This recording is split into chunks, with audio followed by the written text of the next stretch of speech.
ഉമ്മൻചാണ്ടി സാറൊക്കെ 50 വർഷം ഒരു മണ്ഡലം ഭരിച്ചാൽ പോലും ആ മണ്ഡലം ഒരു പാർട്ടി ഗ്രാമം എന്നൊന്നും ഒരിക്കലും അറിയപ്പെടില്ല.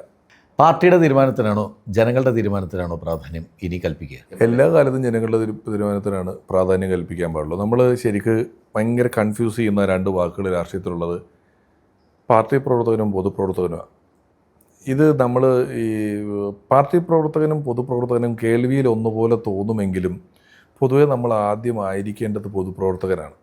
പൊതുപ്രവർത്തനത്തിന് നമ്മൾ പിടിക്കുന്ന ഏതെങ്കിലും ഒരു ആശയം മാത്രമാണ് പാർട്ടി നമ്മുടെ മുന്നിലേക്ക് വെക്കുന്നത്. അത് പൊതുവെ പക്ഷേ UDF അല്ലെങ്കിൽ കോൺഗ്രസ് എന്ന് പറയുന്ന പാർട്ടി എല്ലാ കാലത്തും അങ്ങനെയാണ്. ഞാൻ പലതവണ പറഞ്ഞിട്ടുണ്ട്. ഉമ്മൻചാണ്ടി സാറൊക്കെ 50 വർഷം ഒരു മണ്ഡലം ഭരിച്ചാൽ പോലും ആ മണ്ഡലം ഒരു പാർട്ടി ഗ്രാമം എന്നൊന്നും ഒരിക്കലും അറിയപ്പെടില്ല.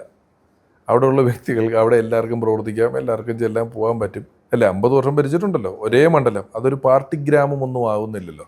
അപ്പം അതെന്തുകൊണ്ടാണെന്ന് വെച്ചാൽ അത് പൊതുപ്രവർത്തനമായിട്ട് തന്നെ കാണുന്നതാണ്. പാർട്ടി പ്രവർത്തനം കൂടുന്തോറും പാർട്ടിയുടേതായ കുറേ കാര്യങ്ങൾ എല്ലാ കാലത്തും അടിച്ചേൽപ്പിക്കാൻ ശ്രമിക്കേണ്ടി വരും. അതിനകത്തൊരു ആശയപ്രചരണത്തിൻ്റെ ഭാഗം കിടപ്പുണ്ട്.